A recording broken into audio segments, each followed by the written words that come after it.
Bonjour et bienvenue en cette année 2026. C'est la première d'Échangeurs Turcotte pour cette année. En fait, on vous souhaite une belle année à tous. On vous souhaite de l'amour, de la santé, des projets et de la sérénité pour cette année qui vient.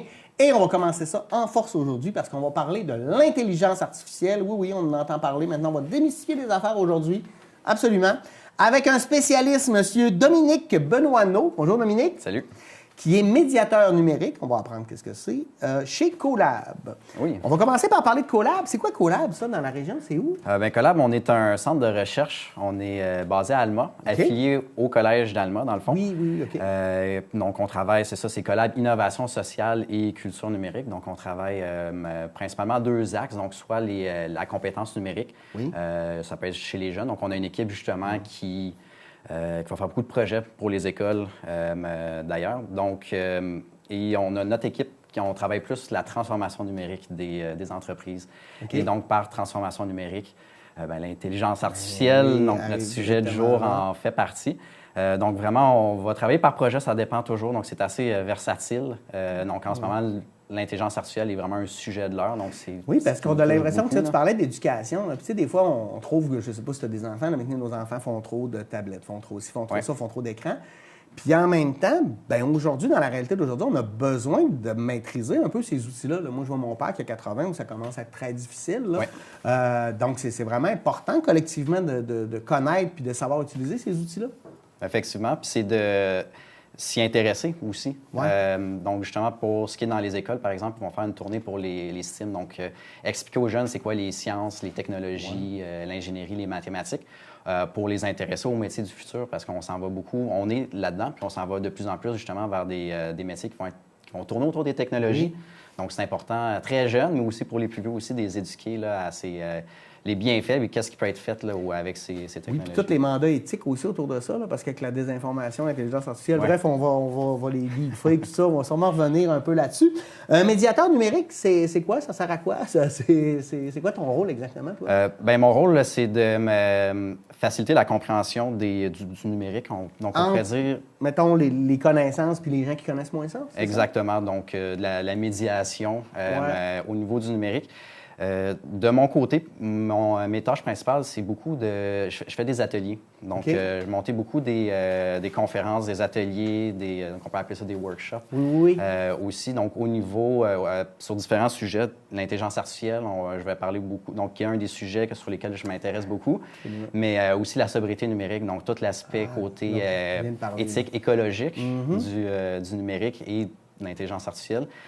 Donc, c'est principalement mes tâches, mais je vais aussi développer du contenu. Donc, récemment, j'ai monté aussi une formation qui va être donnée au niveau collégial pour le personnel administratif. Donc, pour aider justement le personnel administratif à utiliser ces outils-là. Wow, on a besoin. En tout cas, je travaille dans le domaine de l'éducation, puis ça va vite. Bon, l'intelligence artificielle, là, en ce moment, tout le monde parle de ça. Là, il y a des gens qui sont « wow », puis regarde ce qu'on veut faire. Des gens qui ont peur parce qu'on nous fait peur aussi avec ça. Mais si je ne me trompe pas, l'intelligence artificielle, ça fait quand même longtemps qu'on a ça dans nos vies, là. Non? Oui. En fait, ça fait depuis les années 50 qu'on en parle. C'est ça. Dès les années 60, il y avait un film 2001, Odyssée de l'espace, où est-ce qu'on avait une intelligence artificielle qui était déjà montrée comme contrôler puis tuer l'humain. Donc, ça fait assez longtemps que c'est dans l'imaginatif. Ça fait longtemps aussi qu'on l'intègre sous certaines formes au niveau des entreprises. Mais c'est vraiment depuis 2022 là, qu'on a l'arrivée de ChatGPT. Oui, c'est ça, vraiment. Là, il y a vraiment eu un changement, puis là, c'est rendu accessible à tout le monde. Et donc, c'est à partir de ce moment-là que maintenant, on fait que parler d'intelligence artificielle quasiment, là, et on regarde ça vraiment. OK. Bien là, on va... avec l'intelligence artificielle, maintenant, on peut à peu près tout faire. On est d'accord? Ça prend juste de l'énergie.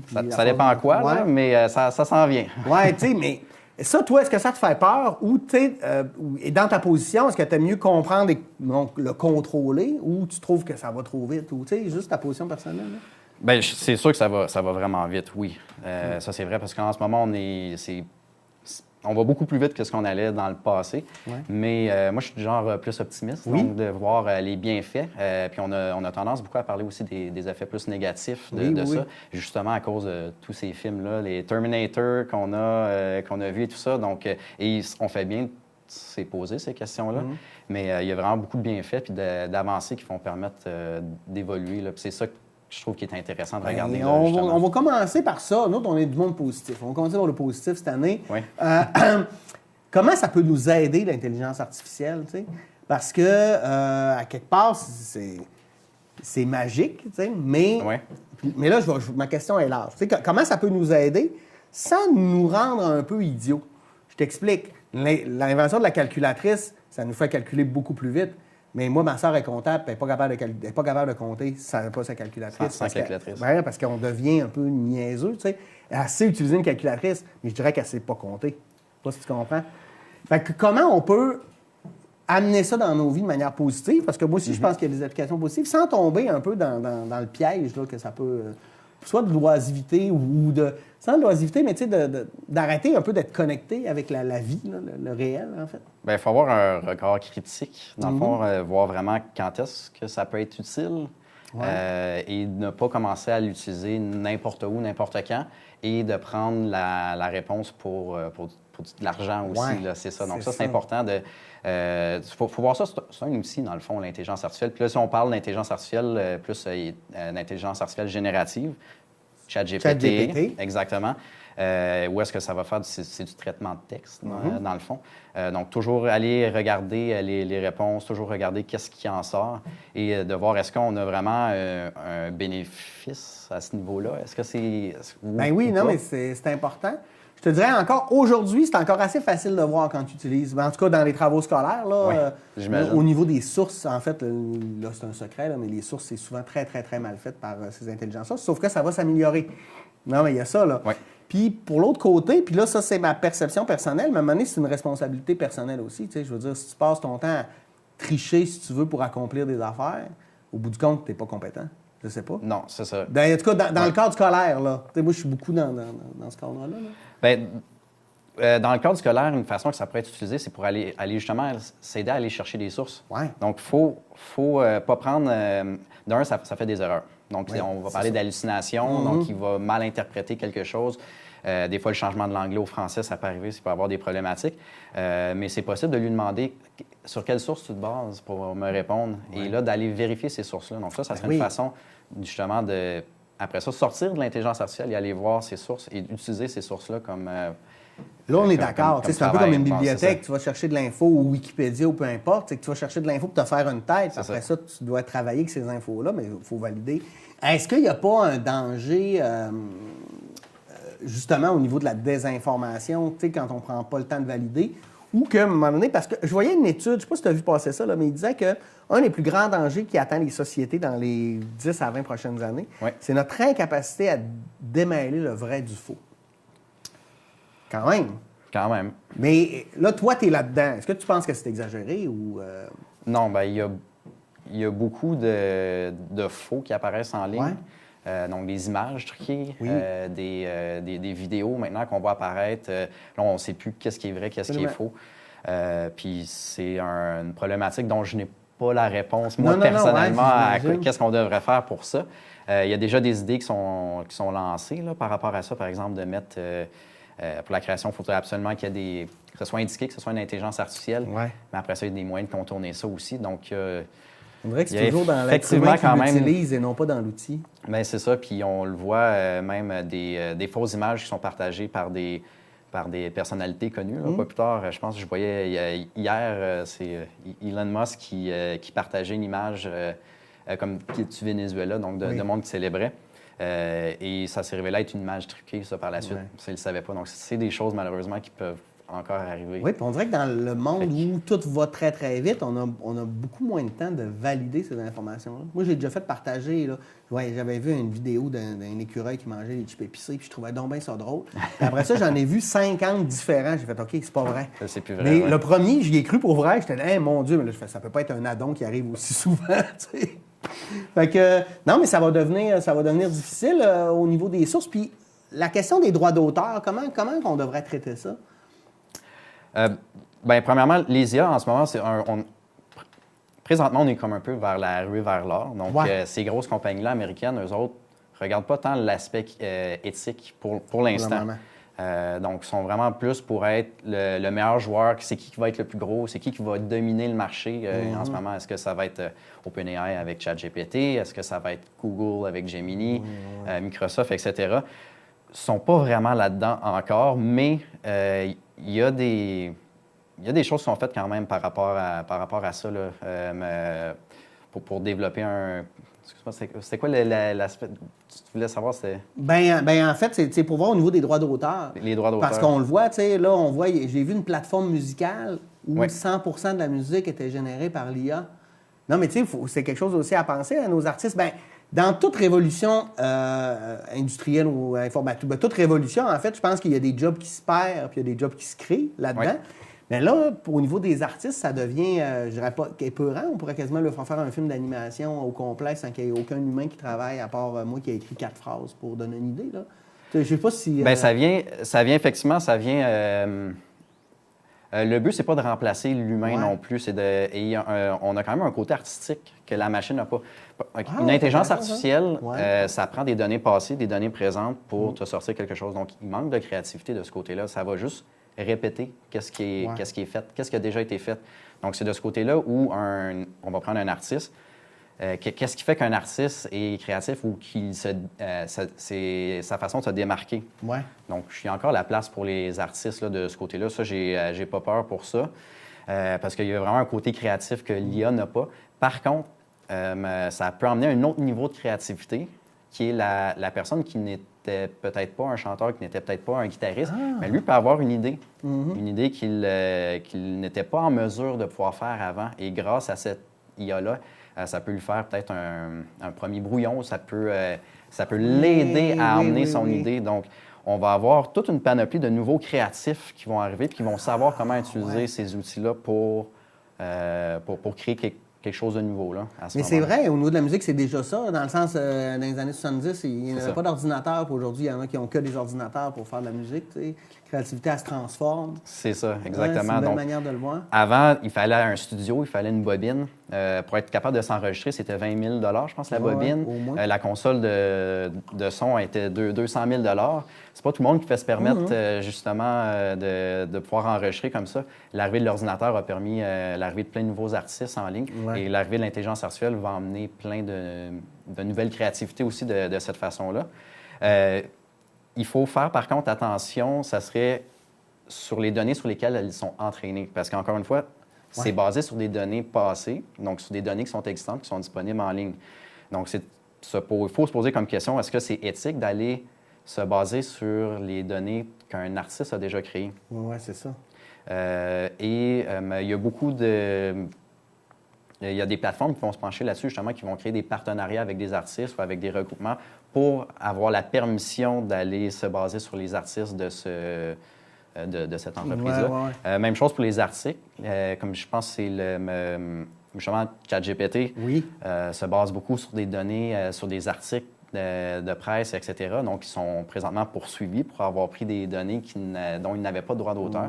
Donc, ils sont présentement en train de créer des partenariats. Par exemple, ils ont fait un partenariat avec Le Monde, où ils peuvent avoir la permission de prendre les articles de Le Monde pour se baser là-dessus. Un peu un gage d'une meilleure qualité d'information aussi. C'est ça, exactement. Donc, évidemment, il y a eu au début, on arrive sur le marché, on change tout, parce qu'il y a un avant ChatGPT, il y a un après ChatGPT. Mais là, à partir de maintenant, on se pose les bonnes questions, puis on essaie de voir comment est-ce qu'on peut rendre ça éthiquement correct. Oui, puis ça va toujours rester un peu le même problème. Ça va rester comment on l'utilise. Dans le sens des gens mal avisés vont toujours essayer d'en profiter. Il va toujours en avoir, des cybercriminels. Ils sont prêts à rentrer là-dedans, là, mais malheureusement, il y a toujours un bon et un mauvais côté. Oui, non, c'est ça. Mais c'est ça que ça me fait réaliser, en fait. C'est que des fois, on va le diaboliser un peu, l'intelligence artificielle. Dans le milieu de l'éducation, on le voit vraiment. Là. Il y a une scission entre ceux qui disent, pourquoi pas essayer de l'utiliser? Puis de l'autre côté, des gens qui disent, non, là, il faut que ça soit complètement banni. Moi, j'ai l'impression que la vérité est un peu un équilibre entre les deux. Je ne sais pas. Qu'est-ce que tu en penses, toi? Personnellement, je pense qu'il faut l'utiliser ou il faut au moins éduquer les jeunes par rapport à ça, à son utilisation. Parce qu'il y a vraiment un côté critique, être capable d'analyser, comme justement, as-tu vérifié les sources? Parce que c'est pas sûr que la réponse soit bonne. As-tu regardé, il y a aussi des biais par rapport à l'intelligence artificielle. Donc, encore une fois, c'est entraîné sur des données. Donc, si tu demandes à une intelligence artificielle, crée-moi une image d'une personne qui est en position de direction dans une entreprise, qui risque de faire un homme blanc. Oui, parce que statistiquement, c'est plus des hommes blancs. Oui. Mais est-ce que c'est moral que ce soit absolument ça? Donc là, c'est d'emmener les jeunes aussi à comprendre les biais que ces intelligences artificielles-là ont. Ouais. Et les intelligences artificielles, c'est un algorithme au bout de la ligne. Hein? Donc, c'est une probabilité de réponse. Donc, lui, il n'a pas le regard en arrière de ça humain que nous, on a, justement. Non, c'est ça. Et ils vont être entraînés sur beaucoup de données. Les créateurs de ces intelligences artificielles-là peuvent choisir aussi le type de données sur lesquelles ils sont entraînés.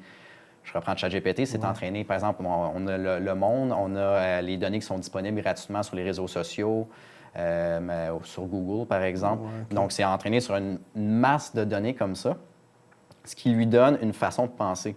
Par contre, on a d'autres intelligences artificielles, Grok, qui est développé par Elon Musk, qui, lui, va être entraîné sur les données plus de X, anciennement Twitter, ou qui va avoir une pensée qui va plus se rapprocher de celle de son créateur, un peu plus à droite. Donc, c'est d'essayer de voir, puis là, je ne dis pas du C1 ou l'autre, mais c'est d'essayer de voir, en tant qu'utilisateur, quelle intelligence artificielle se rapproche plus de ma façon de penser, dans le fond.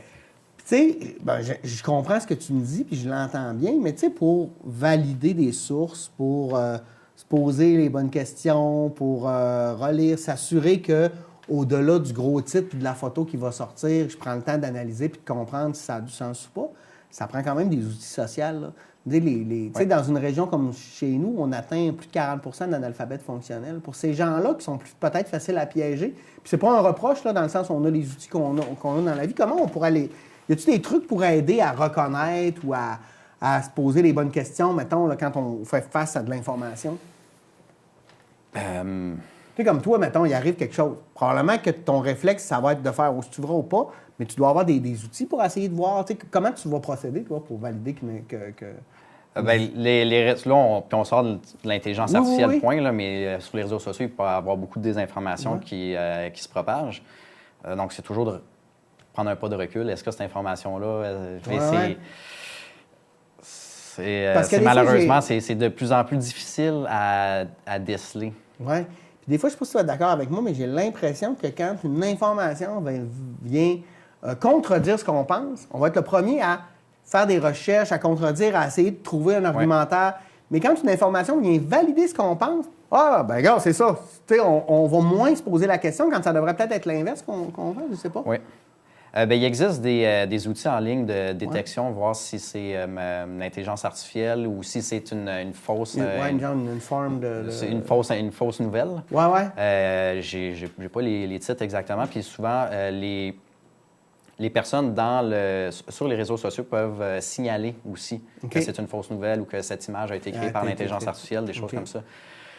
Ouais, on est comme en transition en ce moment où est-ce que ça vient de nous arriver dans le visage. Puis là, on essaie de voir comment est-ce qu'on peut rendre ça plus facilement. Oui, puis tu sais, là, on parle, puis là, je voulais que ça soit positif. Là, je suis en train de regarder les coins où ça ne marche pas, mais c'est parce que c'est tellement de choses, puis ça arrive tellement vite que des fois, on a l'impression que notre pas de recul, il n'est pas assez grand, là, parce que ça devient un truc quand tu vas à WiMAX, là, puis tu regardes l'écran comme ça. Là, des fois, j'ai l'impression que c'est beaucoup, mais on va essayer de revenir au... J'ai peut-être quelque chose pour toi. Tu parlais des analphabètes. Oui. Quelque chose qui peut être fait. Utiliser l'intelligence artificielle pour faciliter la compréhension de ce qui est écrit. Donc, on a nos fameux formulaires gouvernementaux qui sont super compliqués, qui sont super difficiles à comprendre et même en ayant été à l'université, ça peut être difficile à comprendre. Des fois, c'est les termes qui sont utilisés, tout ça. De prendre ce formulaire-là, de le mettre dans une IA et de lui demander, peux-tu m'expliquer dans des mots simples comment le remplir ou qu'est-ce que veut dire certaines portions, certaines phrases? Et donc, ça, c'est une bonne façon de l'utiliser. Donc là, on ne parle pas juste de l'information qui est disponible sur nous en ligne, mais c'est de nous fournir de quoi à l'IA pour obtenir de l'information. Un autre exemple, aller stationner à Montréal dans la rue, c'est compliqué. Oui. Donc, avec ChatGPT, l'autre fois, je ne comprenais pas les pancartes. J'y étais. Donc, c'est seulement 15 minutes interdit de telle heure. Donc, en tel jour, est-ce qu'il y a une vignette, pas de vignette? La pancarte, est-ce qu'elle est tournée du bon côté? Donc, j'ai pris tout simplement en photo le panneau. Je lui ai demandé de m'expliquer où je pouvais me stationner. OK. Avec ça. Fait que ça, c'est des choses qui sont possibles. Là, qui, en fait, rend la vie plus facile. Là, plus simple, ça nous donne de l'information. Mais moi, je le vois aussi là, avec les balises numériques en voyage, entre autres. Ça a vraiment changé depuis 40 ans, là, la manière qu'on peut voyager avec tous ces outils-là. Comment, toi, tu travailles, tu vas approcher l'intelligence artificielle, justement, pour que ça devienne une solution puis pas un problème? Quand il faut que tu l'expliques aux gens. Ou, parce qu'à quelque part, si tu fais de la médiation, c'est que tu veux un peu les convaincre qu'ils peuvent l'utiliser de manière sécuritaire. Là. Je veux pas faire panique, mais tu veux les outiller à bien faire ça. T'sais.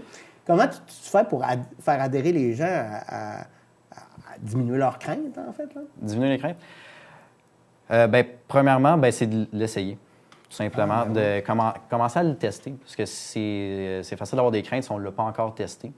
Évidemment. Donc, d'essayer de voir, puis plus on l'utilise, plus on apprend à OK, ça fonctionne, ça fonctionne pas. Donc, c'est d'essayer quand même d'être capable de déceler des potentielles erreurs aussi. Après ça, dans le milieu du travail, ce qu'il faut faire attention, par contre, c'est que avec un compte gratuit d'une intelligence artificielle, les données peuvent être partagées à l'entreprise qui la crée pour son entraînement. Donc, ça ne veut pas dire que ta discussion va se retrouver publique sur Internet, mais ce qui est discuté et ce qui est mis comme contenu dedans peut être réutilisé pour son entraînement. Donc, de faire attention de ne pas mettre de données personnelles, des données d'étudiants, par exemple, des données d'entreprises confidentielles ou de médecine, par exemple. Donc, c'est de faire attention, évidemment, à ce qu'on lui partage quand on veut avoir une discussion avec. Par contre, avec les comptes payants, il y a possibilité d'aller décocher cette option-là, donc de garder ça privé entre toi et la machine. Et il y a la plupart des entreprises fonctionnent encore avec Microsoft, donc la suite Office, tout ça, donc Outlook. Microsoft offre à ses comptes entreprises la protection de données directement aussi. Donc, si par exemple au Cégep, vous utilisez Microsoft, mais avec Copilot, qui est l'intelligence artificielle, donc en se connectant dans la suite Microsoft 365, il y a l'option d'avoir un clavardage avec. Même si c'est limité, là, il y a une certaine protection de données dedans de comprise, donc c'est possible de partager des documents, tout ça. Cette protection de données-là, elle est importante parce que si les gens peuvent avoir ces données-là, ils pourraient créer ou interpréter ce que je suis ou utiliser ça à mauvais escient, par exemple? Je peux prendre l'exemple de Samsung.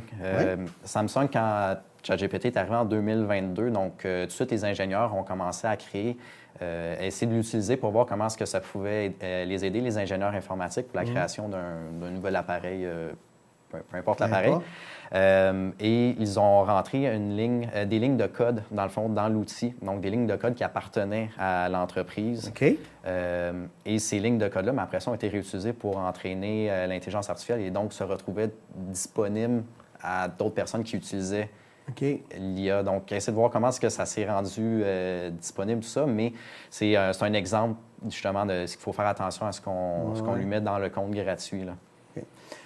Pour quelqu'un là, qui... mettons, pour un entrepreneur, là, j'essaie de voir, là, de sortir du monde scolaire, là, mais mettons, là, pour un entrepreneur, là, est-ce qu'il devrait former, mettons, ses employés, parce que sinon, ça pourrait peut-être qu'un employé l'utilise à mauvais escient ou finalement, je ne sais pas, ça serait-tu une bonne idée, selon toi, quand parce que, pas dans tous les domaines, là, c'est dans le déneigement, je ne suis pas certain que tu en as besoin, mais dans certains domaines. Il y a de l'intelligence artificielle dans tous les domaines, premièrement. Donc, on ne parle pas juste d'IA générative de ChatGPT, donc il peut en avoir dans toutes sortes d'industries qui sortent de ces intelligences-là. Mais si on regarde principalement les IA génératives, je pense que j'avais une statistique, c'est 2,3 % des personnes qui l'utilisent partagent des données sensibles sans s'en rendre compte. Ah, ouais. C'est quand même un gros montant oui, si on oui. regarde ça comme ça. Donc, c'est important en tant qu'entreprise de sensibiliser à l'utilisation, à la bonne utilisation, mais aussi d'opter pour une intelligence artificielle. Donc, il faut aller de l'avant parce que si l'entreprise dit non, nous, on ne veut pas aller de l'avant, mais les employés vont quand même l'utiliser, mais ils vont l'utiliser avec des comptes personnels. Ouais. Ils vont l'utiliser de leur côté. Et même si ce n'est pas permis, par exemple, sur un ordinateur, c'est bloqué, mais ils ont toujours la possibilité d'utiliser leur cellulaire, par exemple, pour faire des recherches. Donc, il faut que l'entreprise ait encadré vraiment cette utilisation-là, puis de donner dire quelles ressources peuvent être utilisées, puis comment les utiliser. Donc, ça, c'est Oui. super Puis on a important. vu des partis politiques se faire pogner là, de faire une publicité pour, je sais plus, ils faisaient une publicité OK. pour, je pense que c'est le Parti conservateur du Canada, faisait une publicité pour le Québec, mais c'était des images de l'Ouest canadien. Ou OK. à la place d'être l'hiver du Québec, c'était une image qui venait de la Finlande, des trucs comme ça. Ils se sont fait pogner, tu sais. Mais parce qu'ils n'ont pas pris le temps de vérifier, puis ils ont voulu créer ça vite. Fait que c'est vrai que... Puis je dis pas que c'est le parti qui a fait ça, mais il y a quelqu'un à un moment donné qui a tourné le coin rond, puis qui a fait « Fais-moi une publicité avec ça », puis c'est ce que ça a donné. Mais... OK. Bien, ça, c'est la même chose avec Internet. Point, là. Ouais. C'est d'aller valider notre information pour s'assurer qu'elle soit véridique. Mais là, tu sais, probablement qu'ils ont demandé « Fais-moi une vidéo, je veux des images d'hiver, des affaires », puis là, Ouais. ils sont allés chercher ça n'importe où. Bon, c'est ça, ça dépend un peu là, aussi qu'est-ce qu'ils voulaient. Est-ce qu'ils voulaient que ce soit une image d'hiver au Québec ou juste une image d'hiver en général? Mais c'est sûr. Ce qui m'emmène justement, là, je fais un bon par rapport à ça, c'est l'entraînement de ces outils-là sont génériques, sont généralistes, excuse-moi plutôt. En étant généralistes, ils sont entraînés sur des données de partout. Donc, c'est pas juste du Québec. On va en avoir du reste du Canada, on va en avoir de l'Europe, beaucoup des États-Unis aussi. Donc, quand on lui demande une question, quand on demande quelque chose, bien, ça ne reflète pas nécessairement notre réalité à nous ici, là, au Québec. Donc, ce qui peut être intéressant pour des entreprises, c'est d'aller entraîner ces IA-là sur leurs données d'entreprise. Ah, OK. Puis comment on fait ça? C'est avec la création d'assistants, d'agents IA. OK. C'est dans le fond, de choisir. En premier, c'est qu'on choisit quelle IA on veut utiliser. Copilot, si on est dans la suite Microsoft, je le conseille fortement vu que c'est déjà intégré. Puis il y a une option, dans le fond, qui permet de connecter cette intelligence artificielle-là avec une base de données, une base de connaissances qu'on a à l'interne de notre entreprise. Donc, on peut aller cibler qu'est-ce qu'on veut que l'IA utilise. Et donc, à ce moment-là, quand on fournit cette IA-là créée sur mesure pour notre entreprise, ça permet de le partager au reste des employés pour que les employés puissent par la suite se baser vraiment sur les données. Les meilleures données possibles, en fait. C'est ça, exactement. Donc, quand l'IA va venir aider les gens de l'entreprise, ben, elle va avoir la bonne base de données plutôt que d'avoir une base de données chinoise, par exemple. Exactement, ou généraliste. Oui, d'un peu partout. Donc, je prends par exemple au niveau municipal, on pourrait l'entraîner sur les lois québécoises, les lois municipales qu'on a et tout ça. Et donc, une personne qui travaille justement au milieu municipal pourrait utiliser un assistant qui vient l'aider, justement, mais en connaissant sa réalité à lui. Ouais. On pourrait-tu arriver, là, mettons, là, à avoir une intelligence artificielle météorologique qui analyse les conditions puis qui envoie les données à des autos, mettons, à des camions pour déneiger sans conducteur? Tu sais, on voit ça à ce temps, les autos sans conducteur puis qui viennent déneiger au bon moment. On pourrait-tu arriver à ça à un moment donné? Pourquoi pas? Pourquoi pas, hein? Oui, c'est ça. Mais okay, en fait, on pourrait on pourrait lancer plein d'idées comme ça puis voir jusqu'où ça pourrait aller, mais les voitures autonomes, ça existe déjà. Ben, c'est ça. Donc, évidemment, intégrer ça à un camion de déneigement, ça pourrait être un peu pourrait plus être complexe, mais j'imagine que ça doit pas être... En tout cas, c'est vraiment... Ça pourrait être plus... oui, puis là, mais en fait, qu'est-ce qu'on voit beaucoup déjà en ce moment, c'est l'optimisation des transports. Oui. Donc, l'optimisation des routes. Donc, avec les camions de déneigement, on pourrait créer la route la plus optimisée pour que ça prenne le moins de temps. OK. Le moins de temps possible.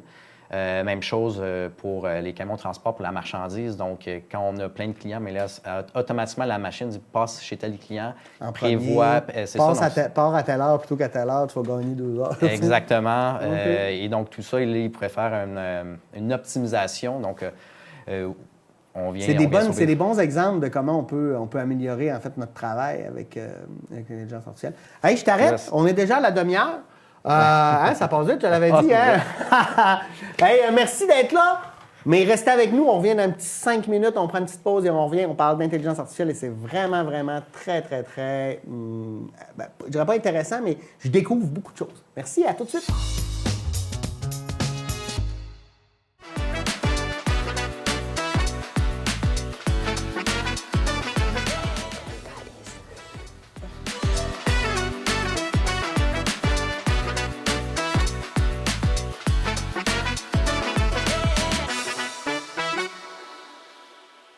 Pour le Vox Pop d'aujourd'hui, on a la chance de venir découvrir Antiquaire d'Annie Saint-Jean. On y va?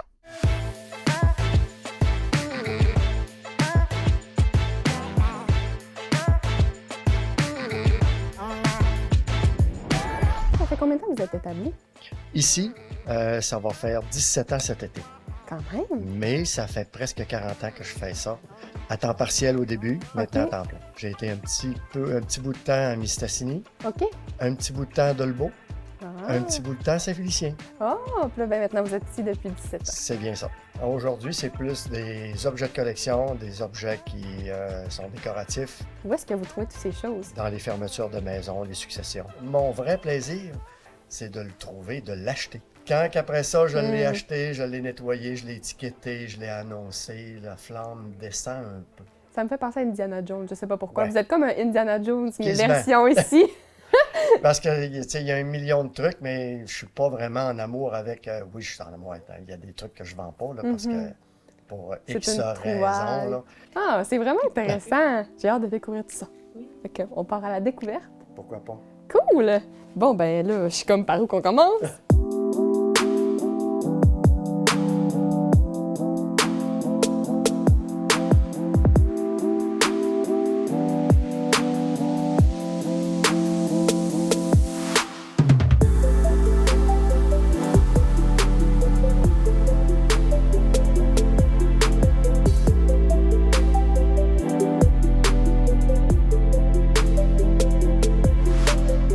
C'est la collection complète de tous les macarons de Dominique.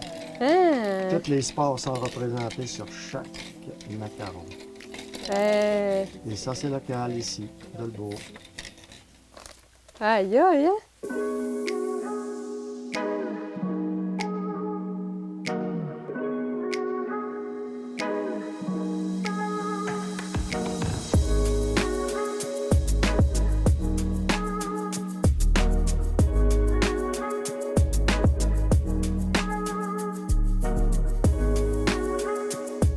On constate que, tu sais, vous avez du linge aussi. Oui, on a aussi des trucs neufs. C'est pas des entrepôts ou de la liquidation là, pieds neufs. Des fois, j'ai des pantalons, des gants, j'ai eu du linge d'alcan, j'ai eu un petit peu de trucs neufs. Fait que ça vaut la peine de venir voir. Oui, on sait jamais ce qu'on peut trouver. Oui.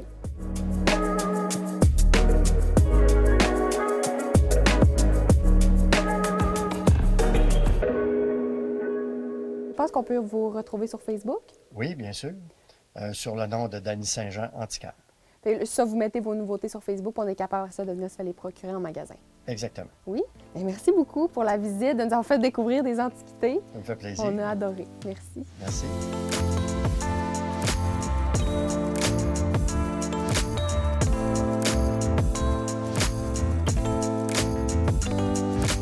Donc, c'est ce qui conclut notre Vox Pop chez Antiquaire d'Annie Saint-Jean. Ça a été vraiment intéressant. On a vraiment découvert plein d'objets qu'on ne connaissait pas. J'ai même eu un badge en prime.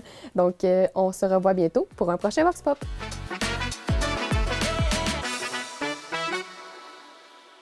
C'est antiquitaire, hein? Antiquaire. Vox Pop chez Antiquitaire. Non, garde encore. Antiquaire. OK.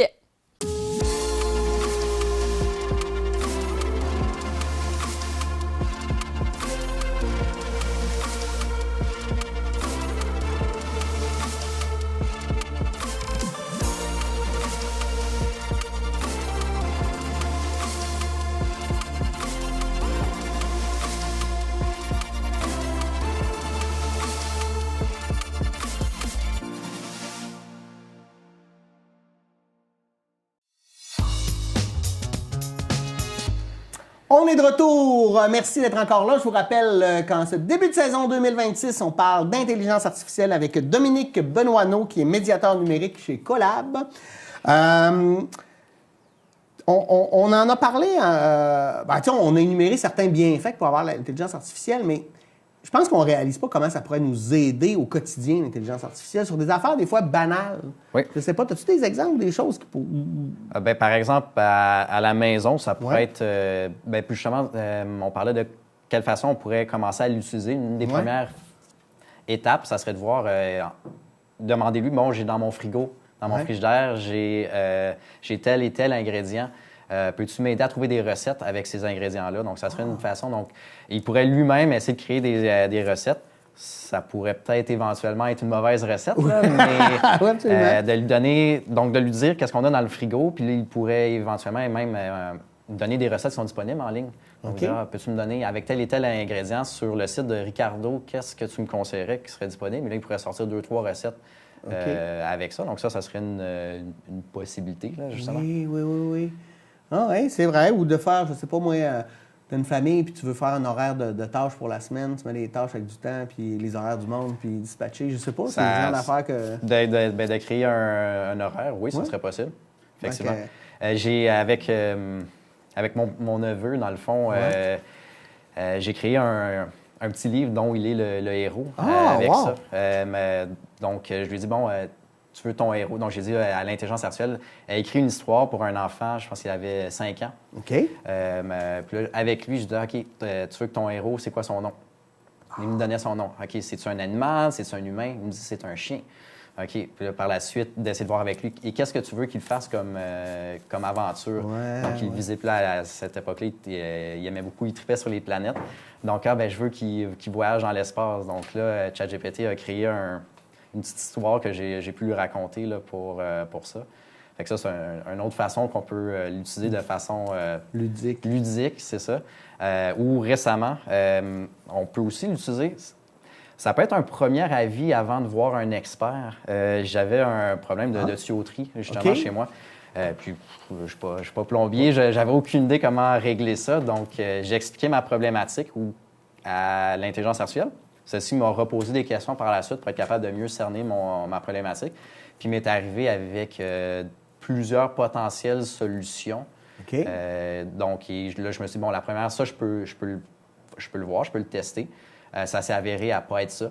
Après ça, les autres solutions, mais ça sortait de mon champ d'expertise. Donc, je suis rendu, il faut que je contacte un plombier. Ah, ben oui. Quand même, ça m'a OK. permis de au moins être capable d'essayer de comprendre c'est quoi la problématique que j'avais de tuyauterie.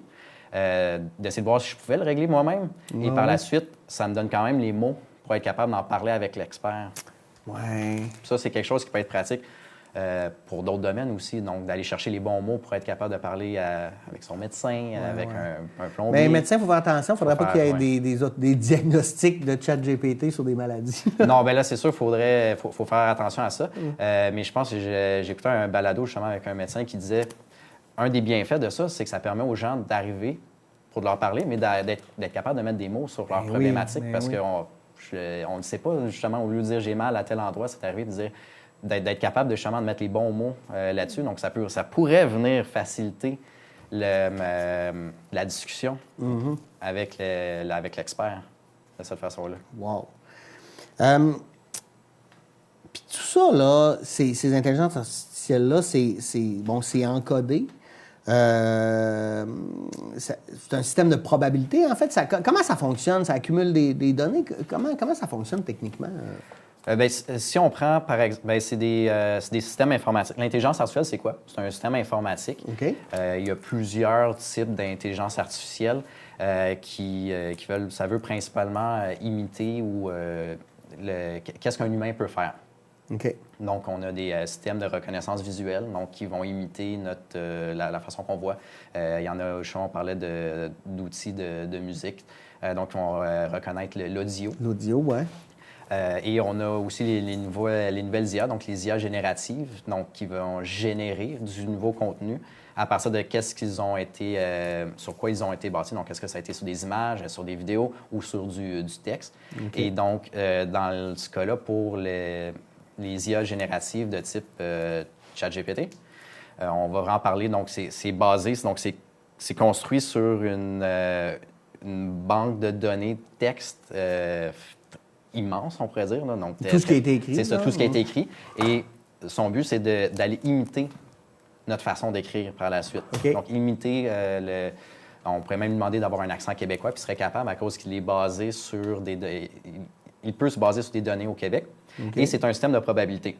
Donc, ça va et c'est de là où justement les erreurs pourraient arriver. Donc, c'est toujours d'après tous ces données, d'après ta question et d'après sur quoi il a été bâti, et en faisant des associations entre les mots, OK. la probabilité que le mot qu'il te donne, le premier mot, c'est à 99,99 et après ça, il va comme ça, donc mot par mot, OK. d'après sur quoi il a été sur ces données sur lesquelles il a été entraîné. OK.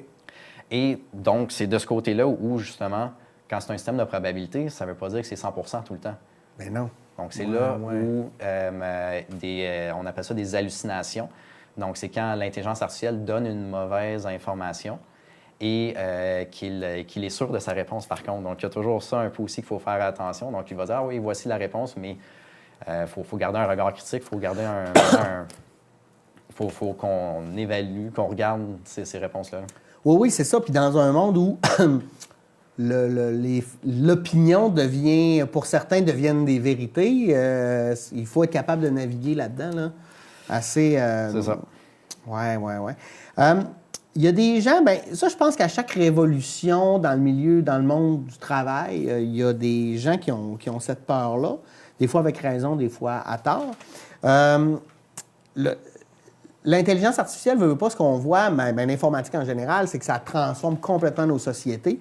Et il y a des gens qui doivent avoir peur de perdre leur emploi, là. Que ce soit quelqu'un qui fait du doublage, quelqu'un qui fait de l'animation 3D ou quelqu'un, je ne sais pas, moi, qui écrit des textes génériques pour les avis de dessin. Là, j'invente n'importe quoi, mais j'ai l'impression que peut-être que ça va remplacer. Ou comment tu vois ça, toi?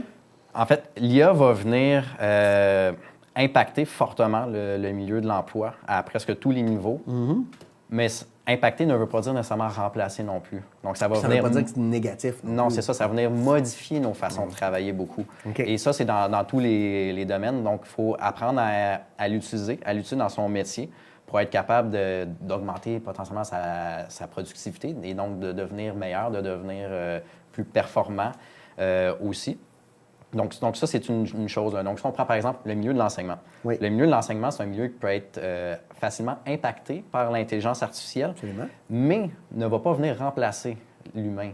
Parce qu'on parlait de créativité un petit peu plus tôt, mais il y a aussi l'apport humain. Donc, on a besoin d'une expertise, on a besoin de ce côté social-là qu'une machine n'a pas.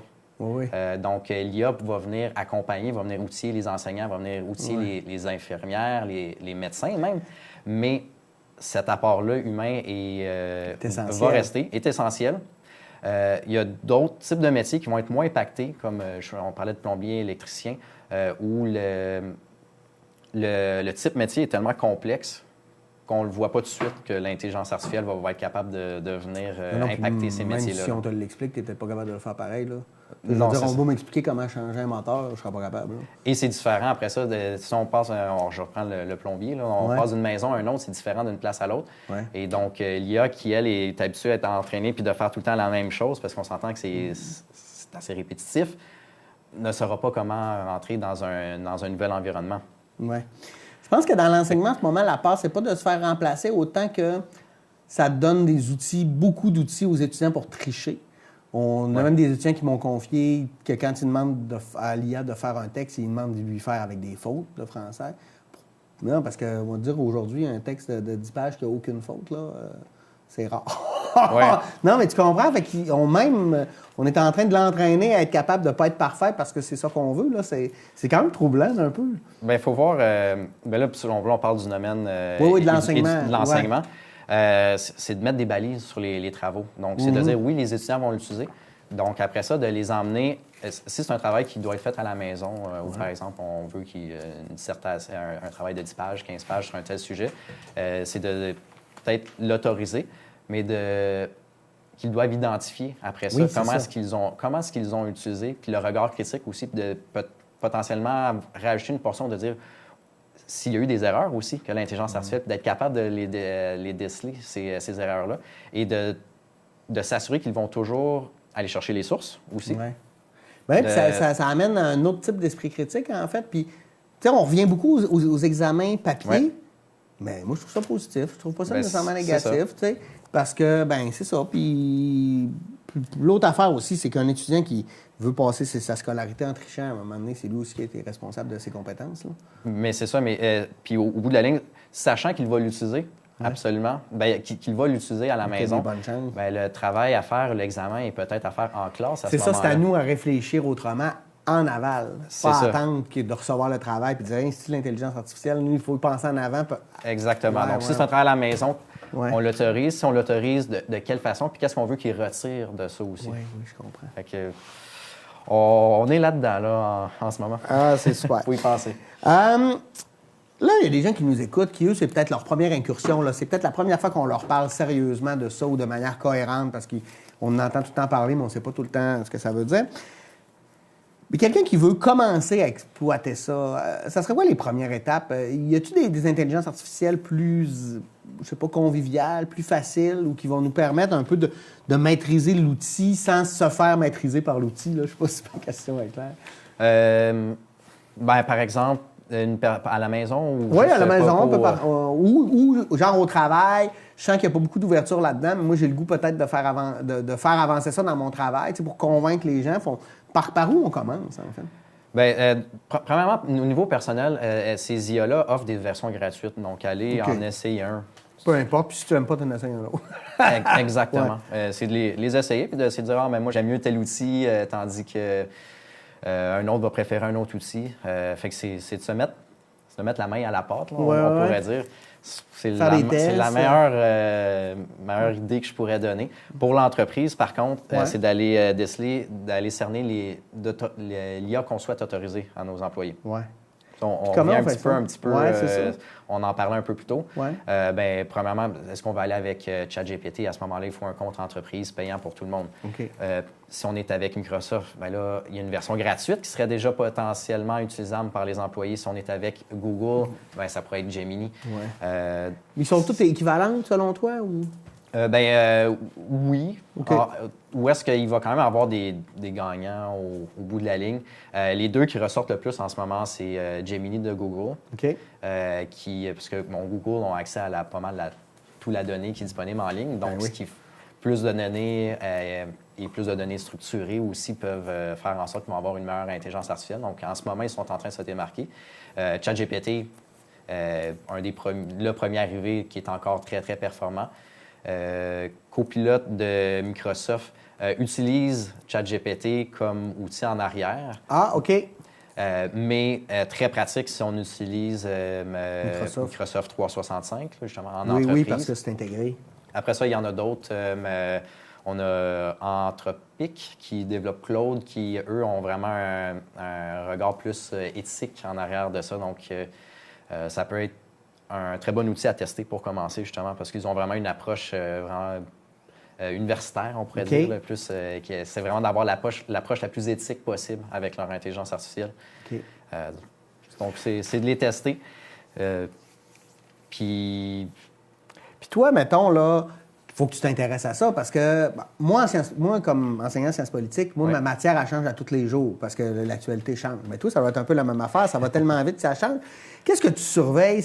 Tu as l'œil sur quoi, là? Qu'est-ce qui s'en vient là, au niveau de l'intelligence artificielle pour monsieur, madame, tout le monde, là, à lesquels on va avoir accès dans les prochaines années? As-tu des idées? Bien, qu'est-ce qui est disponible, qui commence à être disponible en ce moment même? C'est l'Agentix, donc les agents IA. Donc, l'Agentix, c'est qu'on va permettre à une intelligence artificielle de faire des choses pour nous sur Internet, par exemple. Donc, de prendre des initiatives. Donc, au lieu que ça soit juste conversationnel comme ça, on va pouvoir lui dire va me chercher en ligne le billet d'avion le moins cher pour tel endroit à tel endroit. Et donc, lui, il va faire une recherche à ce moment-là. Donc, on n'a pas besoin de nous-mêmes d'aller faire cette recherche-là. On pourrait-tu aller jusqu'à dire, si tu en trouves un en bas de 500$, achète-le pour moi? Exactement. On pourrait aller jusque-là. Oui, puis là, on sort des vacances de Noël, mais on aurait pu aussi poser cherche-moi des idées de cadeaux pour mes parents et il va faire les achats aussi à ce moment-là. Donc, on pourrait se rendre jusque-là. Ou est-ce qu'il pourrait aller faire des achats par lui-même, mais on pourrait aussi lui mettre la limite de montre-moi-les avant de l'acheter aussi. Ouais, OK. Donc là, à ce moment-là, il pourrait revenir, voici, d'après ce que je connais sur toi et sur ta famille et tout ça, voici des idées cadeaux qui pourraient être intéressants. Et là, on pourrait lui dire, OK, fais l'achat. Puis automatiquement, l'intelligence artificielle fait l'achat et on le reçoit par la suite. Donc, on s'en va vers ça. OK. Puis on s'en va aussi vers des navigateurs Internet qui sont basés que sur l'intelligence artificielle. Donc, On le voit de plus en plus. Là, quand tu fais ta recherche, tout le temps, la première affaire, c'est l'intelligence artificielle qui tente de te donner des réponses maintenant. C'est ça. Bien là, il y a Gemini qui est intégré à la recherche Google. Oui, c'est ça. Mais maintenant, ça va être notre barre de recherche au complet. Donc, on ne va plus nécessairement visiter le site Internet. On va demander, lui, il va nous sortir les informations, une agglomération d'informations qu'il va avoir trouvées pour nous sur Internet. On pourrait aller visiter par la suite si ça nous intéresse d'en apprendre plus. Mais ça va être Internet en soi. Donc, on s'en va tranquillement. Ça existe déjà. Il y en a 2 qui sont sortis.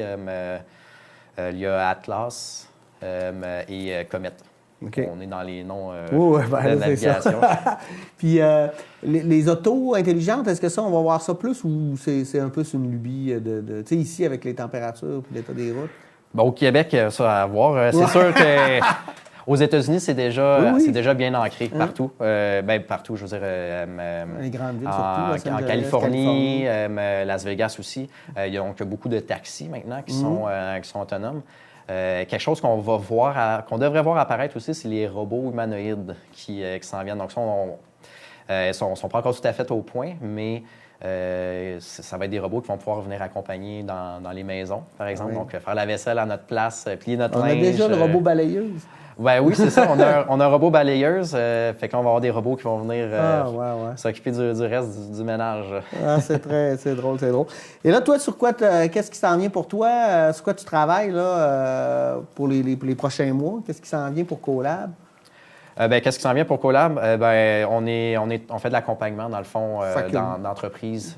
Donc, que ce soit en transformation numérique ou en intelligence artificielle. Donc, si jamais une organisation, ça peut être... Tu es en train d'écouter l'émission, puis ils font « Hey, moi, peut-être que j'aimerais ça leur parler. » Comment on rentre en contact avec vous? Sur notre site Internet directement. Okay. Où ça peut, on est tous là, donc ils peuvent me contacter directement ou nous contacter à notre adresse générique. Puis vous prenez le temps de les rencontrer puis de voir leurs besoins, si vous pouvez y correspondre. Exactement. Donc, nous, de notre côté, plusieurs accompagnements qu'on peut faire.